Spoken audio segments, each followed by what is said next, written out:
各位，中国的网络上最近流行一句话，叫"男人守边疆，女人守血脉"。就是中国目前呢，对这个外国人的签证政策呀，有很多的网友表达了不满，这也太松了吧。我们理解可以让外国人到中国来旅游，传播中国目前的这个现代化然后呢破除谣言，然后呢这个拉动中国的消费旅游经济，我们都理解。可是你这个外交部怎么都出一些奇葩呀。前一阵中国驻印度的大使几个月就发了50万张印度人的签证进来好多良莠不齐的跑到中国来打黑工在中国的那个景区里边搞一些不文明的这个行为还有最近呢又有一个中国外交部的前官员一个叫李文的，现在呢人家在国际移民组织里边任驻华代表。这位李女士又提出了一个奇葩的建议。这个李女士说呀，建议中国制定政策吸引外国人长期定居。在桂林举办的跨境旅游峰会上，国际移民组织驻华代表李文提出了一个新建议，希望呢桂林借着自身优质的旅游资源，好好完善一下各类配套措施，降低外国人的居住门槛，让那些只来短期旅游的外国人可以留下来长期生活定居，把桂林打造成一座适合外籍人士居住的国际化旅居城市。此言一出，把中国的网友又给气坏了。问题是他是外交部的前官员中国的大 V 汤家凤当即就怒怼说中国不是移民国家，到我们这儿来旅游、商务、留学等等，中国社会绝对欢迎。想鸠占鹊巢，想反客为主，想非法滞留和务工，中国社会绝对不会答应的。历史上的教训是深刻的，记得北美印第安人张开双臂欢迎当时的客人，现在什么情况今天的法国、德国等等什么情况呀？我们的魏晋南北朝时期什么情况呀？还是那句话，为子孙后代着想，为了降低未来社会的治理成本，进来的口子必须为人民把关，进来的如果涉及到违反中国的法律法规，大家有责任和义务投诉相关部门。这个中国外交部怎么净出一些奇葩呀？很多人呢其实呢还没有明白，印度人现在几乎可以威胁这个世界上的任何一个国家了，不是用他的科技，不是用他的武力，而是用印度三哥。全球政经变，一个极其恶心趋势，印度或可能最终成地球的祸患了。别不信，一个让全球多数国家都感到棘手的隐形巨兽，正在以所有人都没太在意的速度崛起。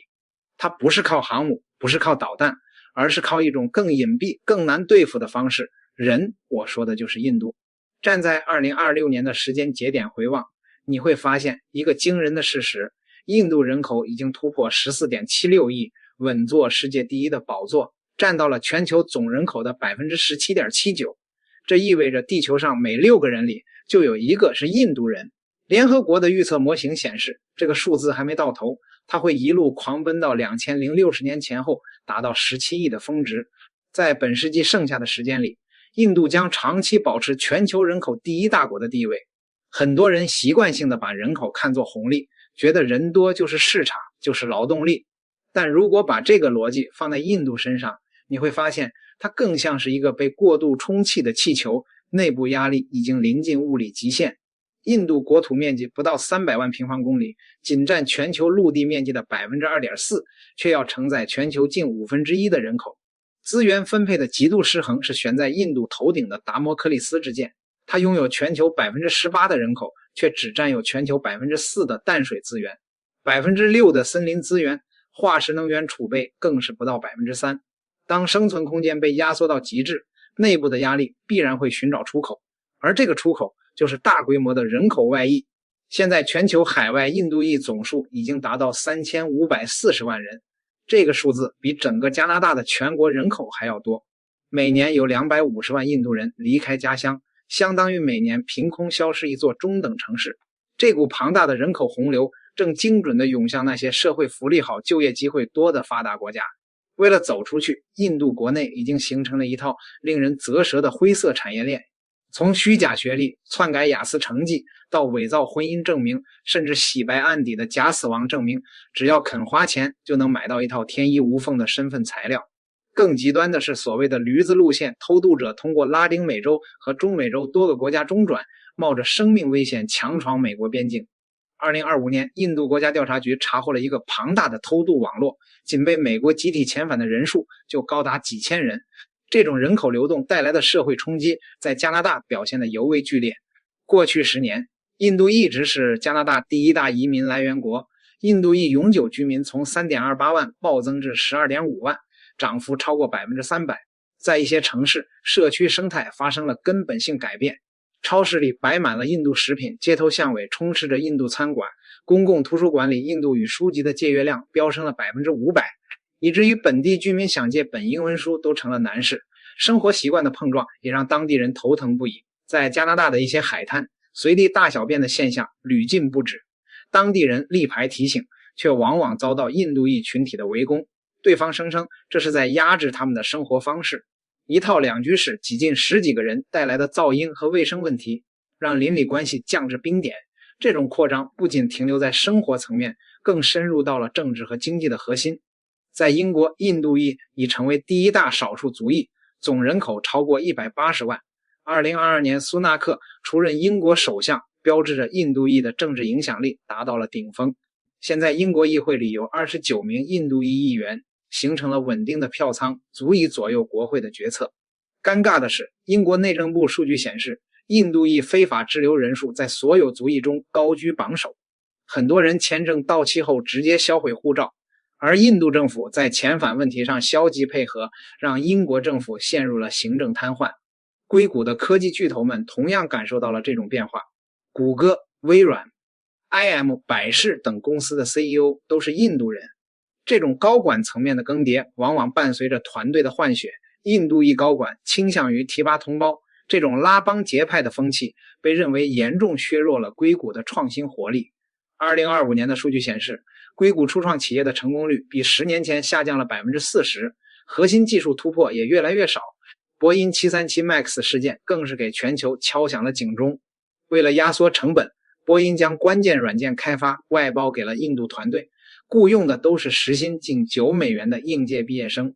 最终导致2起空难，346条生命消失。后来波音新 CEO 上任，第一时间裁撤了班加罗尔的整个团队，承认是外包导致了质量失控。此外，北美的电话诈骗市场几乎被印度人垄断，他们白天是客服，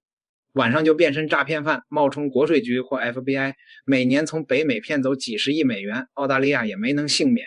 2025年数据显示，澳大利亚的印度出生居民达到 97.1 万，首次超过英国出生居民，成为澳洲第一大海外出生群体。曾经的盎格鲁国家正在经历人口结构的剧烈重塑，面对汹涌而来的移民潮，各国开始筑起高墙。加拿大将印度留学生的签证拒签率一度提高到 80%， 美国大幅提高 H1B 签证费用至10万美元，德国明确只要博士和工程师，日本更是宁可缺人，也只愿意引进5万名技术人才。